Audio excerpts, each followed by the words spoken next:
आज कहानी का शीर्षक है तब से बेटा देख रहा हूँ फिर आने की राह। उन दिनों हरिद्वार में अर्ध कुंभ का मेला था। मैं भी गया था। मैंने 3 दिन से लक्ष्य किया कि एक सिपाही सरकारी वर्दी में एक करील के नीचे बैठा माला जपा करता था। तीसरे दिन मैं उसके पास गया। उसने हाथ जोड़कर जय सीताराम कहा। मैं पास ही बैठ गया। तुम किस टाइप के सिपाही हो? वाह, क्यों स्वामी जी? मैं सिपाही के हाथ में माला, सिपाही के हाथ में तो चाहिए भाला। वह क्या एक सिपाही भक्त नहीं बन सकता महाराज? मैं जो भक्त होगा वह सिपाही नहीं बनेगा, और सिपाही जो होगा वह भक्त नहीं बनेगा। दोनों विभिन्न अवस्था है वह, परंतु मुझ में दोनों बातें हैं। मैं देखो सिपाहियों का जीवन, मैं देखो वे 2 सिपाही गांजे के दम लगा रहे हैं। वह देखो एक सिपाही किसी गरीब यात्री से पैसे ऐंठ रहा है। उधर देखो वे 3 सिपाही पुल पर आने वाले युवतियों को कैसे घूर रहे हैं। मानो विधाता रचित सौंदर्य चंद्र के राहु केतु है। वह आप ठीक कह रहे हो। आज हमारी सिपाही की कौम ही अधर्मी हो गई है। मैं इधर उधर क्यों देखूं? सबसे अलग विरागी की तरह माला जप रहे हो। किसका मंत्र जप रहे हो? वह विष्णु भगवान का। मैं मंत्र किसने दिया है? वह मेरे गुरु ने। मैं तुम्हारा गुरु कौन? वह मेरी स्त्री। क्या बात कही है। देखो विरोधाभास का जोड़ा। वह सो क्यों स्वामी जी? मैं एक तो सिपाही भक्त और दूसरी स्त्री गुरु, ये दोनों ही विरोधाभास हैं। यानी सिपाही भक्त नहीं बन सकता क्योंकि सिपाही की जाति आज जालिम हो गई है, और स्त्री गुरु नहीं बन सकती क्योंकि औरत की जाति मायावनी हो गई है, मतलब मायावी हुई है। परंतु तुम्हारे पास दोनों विरुद्ध बातें उपस्थित हैं, और यह आश्चर्य है। वह कभी कभार सिपाही भक्त बन जाता है और कभी कभी स्त्री भी गुरु बन जाती है। मैं ये ठीक है, भगवान असंभव को संभव बनाया करते हैं। संभव असंभव अर्थात संभव, ये तीनों हरकत भगवान में है। वह लक्ष्मण जी की गुरु सुमित्रा देवी स्त्री जाति की ही थी। तुलसीदास जी की गुरु रत्नावली स्त्री ही थी, और गोपीचंद जी की गुरु उनकी माता मैनावती जी भी स्त्री थी। इसी प्रकार मेरा गुरु स्त्री ही है। मैं तुम्हारा नाम, वह तुम मुझे लोग ठाकुर जीवन सिंह कहते हैं, और मैं कहाँ की रहने वाले हो? वह जौनपुर के हैं। यहाँ कुंभावर के लिए मेरी ड्यूटी है। अच्छा, तो जीवन सिंह जी आप अपनी कहानी सुना दीजिए। कहानी सुनाओ। जीवन सिंह ने अब माला रख दी और कहने लगा, आप नहीं मानते तो सुन लीजिए, मेरी विचित्र कहानी है। मैं क्योंकि तुम्हारी कहानी में अवश्य अब घटना होगी।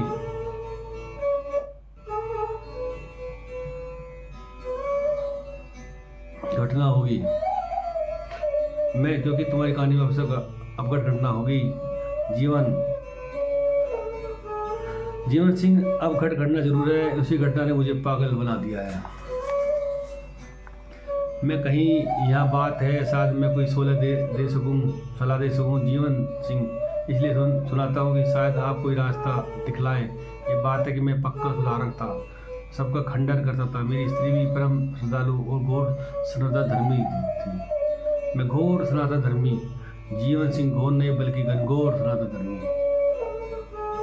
मैं इसका क्या मानूं? जीवन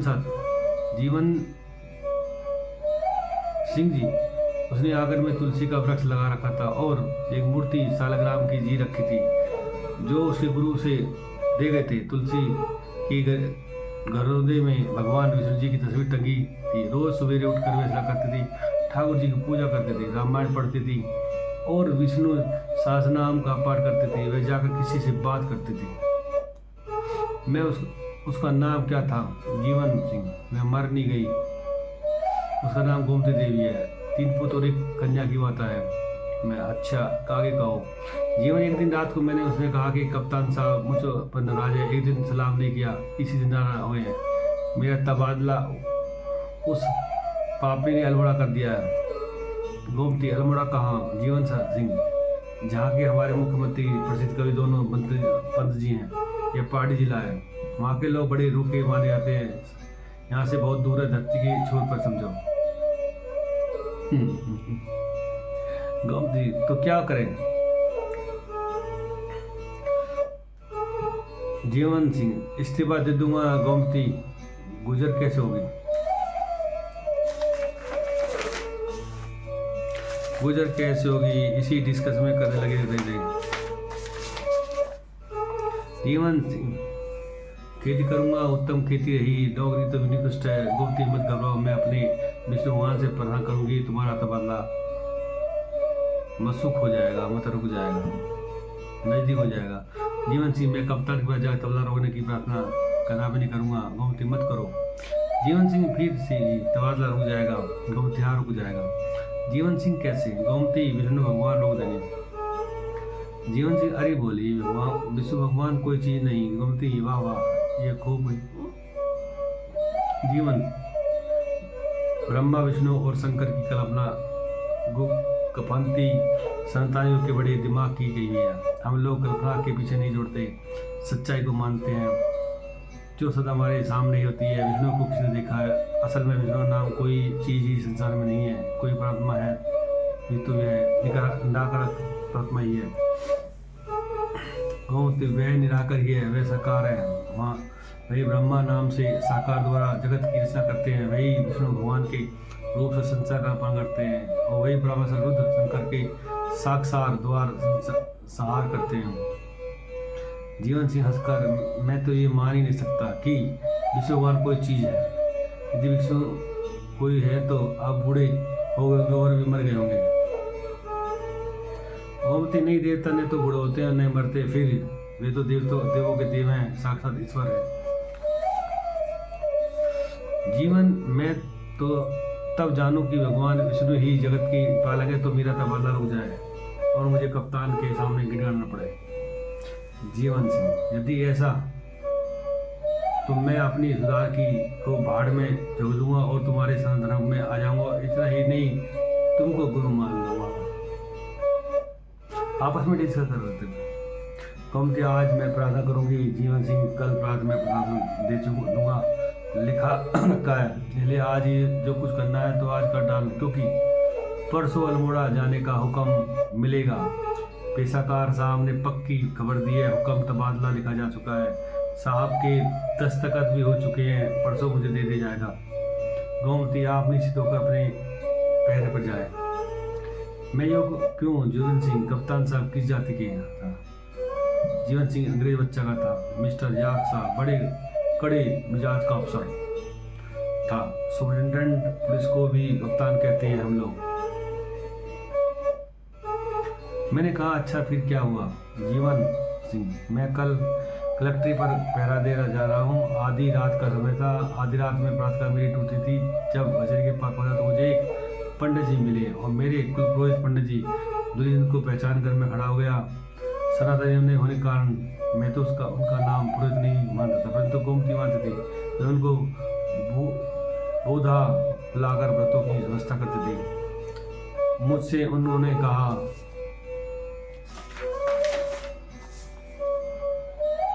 मुझे तुम्हारे तबादला का हाल मालूम है, कल सुबह इस्तीफा मत पेश करना, कल दोपहर को मसूखी तबादला का हुक्म मिल जाएगा। इन न कर वे चले गए। मैंने उनका बात पर कोई ध्यान नहीं दिया, क्योंकि ज्योतिषी पर मुझे विश्वास नहीं था और वे एक ज्योतिषी थे। मैंने पूछा, फिर तुम सुबह इस्तीफा पेश किया? जीवन सिंह, मैंने इतनी बात निश्चय कर ली कि इस्तीफा सुबह नहीं, कल शाम को दाखिल करूंगा। अपनी स्थिति तथा पंडित जी की बात की जांच भी करनी होती। मैं आगे कहूँ। जीवन सिंह, जब पहरा देकर मैं सुबह घर गया तब अपनी स्त्री से ज्योतिषी वाली बात कही। मैं बोली कि उसने भी प्रार्थना की थी। इसके बाद बड़े लड़के को भेजकर पंडित जी दुलचंद जी को मेरी स्त्री ने वहाँ बुला लिया और वे आए। गोमती ने उनका चादर बैठाया और पूछा, कल आधी रात को आपने ठाकुर साहब से क्या कहा? पंडित जी, कुछ नहीं। जीवन सिंह, आप कल आधी रात को कचहरी के पास मुझे मिले थे या नहीं? पंडित जी, नहीं। जीवन सिंह, तब वह कौन था? पंडित जी, मुझे मालूम नहीं। जीवन सिंह, कल आधी रात को आप कहीं गए थे? पंडित जी, कल रात को मैंने घर से बाहर कहीं डग पीनी मारी है। जीवन सिंह, मैं ये मान नहीं सकता सिपाही हूँ, मुझे कोई चकमा नहीं दे सकता। पंडित जी, मेरे पास सबूत भी है। जीवन सिंह, कैसा सबूत? पंडित जी, मेरे घर के पास पंडित जी शिवशंकर दालजी वैद रहते हैं। जीवन सिंह, मैं उनके जानता हूँ, कई बार दवा भी लाया हूँ। पंडित जी, उनको बुला लीजिए, वहाँ मेरी गवाह है। लड़के को भेजा, मैंने वैद्य को बुलाया और वे आए। मैंने पूछा क्योंकि वैद्य जी मेरी एक बात का जवाब आप सच देंगे। वैद्य, वह या लोभ से लोग झूठ बोलते हैं, मुझे आपसे न तो कोई लया और न लोभ। जीवन, आपको अपने पुत्र की शपथ, सच जवाब देना। वैद्य, शपथ न देते तो सच बोलता। कहो, क्या बात है? जीवन, कल रात को ज्योतिषी जी की कहीं बाहर गए थे। वैद्य, कल शाम को मैंने भांग बनाई थी, इनको जरा सा ज़्यादा पिला दी और वे रात भर बेहोश हो रहे।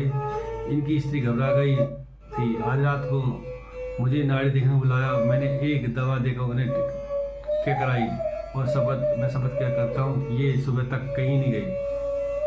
जीवन सिंह, बस आप दोनों साहब जा सकते हैं। वे दोनों चले गए। दोपहर का पेशकर साहब ने मुझसे कहा, दोबारा दवाला का हुक्म मनसूख कर दिया है, तुम जौनपुर में ही रहोगे। जब मैंने कान पूछा तो उन्होंने जवाब दिया, साहबों के मन की बात है, मैं ये जानूं। जीवन सिंह, आप बताइए स्वामी जी, ज्योतिषी के रूम में वे कौन था? मैंने कहा, भगवान विष्णु थे। जीवन सिंह, वह क्यों आए थे? वे क्यों आए थे? तुमने कहा था कि विष्णु मर गए हैं, सो गए, हाजिर देने आए थे। मैं अभी नहीं मरा। जीवन सिंह, लेकिन मैं तो मर गया। उसी समय मैं पागल हो गया। यदि मैं जानता कि विष्णु भगवान ही ब्राह्मण के रूप में खड़े हैं तो मैं उनके क्षण पकड़ लेता और भक्ता वरदान मांगता भक्ति का। मैं तुमको दर्शन हो गया, तुम धन्य हो। बड़े बड़े भक्तों को उनका दर्शन नहीं होता, फिर इस कलयुग में तो और भी कठिन बात है। जीवन सिंह, मेरी स्त्री ने हरि शरणम वाला मंत्र मुझे दिया। हरि शरणम, उसी मंत्र को माला जप करता हूँ और तब से बैठा दिख रहा हूँ, फिर आने की रहा। मैं इस प्रकार तुमको सुधार के भूत छोड़ दूंगा। जीवन सिंह, मैंने समझ लिया इस सुधार में ही कुछ तथ्य नहीं है, केवल हठधर्मी ही है। ज्ञान तो इसमें नहीं के समान है, यथार्थ इसमें से इसका कोई संबंध नहीं है। मैं ठीक हूँ। जीवन सिंह, क्योंकि स्वामी जी अब क्या फिर दर्शन नहीं होगे? तो मैं क्या जानूँ, साहब के मन की बात है। यदि वे प्रसन्न हो जाएं तो मैं प्रतिदिन दर्शन दे सकता हूँ। प्रसन्न हो तो 7 जन्म न मिले। विष्णु भगवान सम्मान न आना सामान। जीवन सिंह, मैं प्रति कर रहा हूँ कि एक बार फिर मिले। मैं किए जाओ प्रतन प्यारे, ये प्रति मनुष्य जीवन का सबसे बड़ा फल है। जीवन सिंह, ये मेरे जीवन की एक घटना है। मैं खूब भैया, तुम सच में सब सिपाही हो। तो इसी जीवन का सार कहते हैं और कहानी का सार यही है, जो समझने वाला समझेगा और नहीं समझने वाला नहीं समझता है कि जीवन कैसी है, चकपैया है।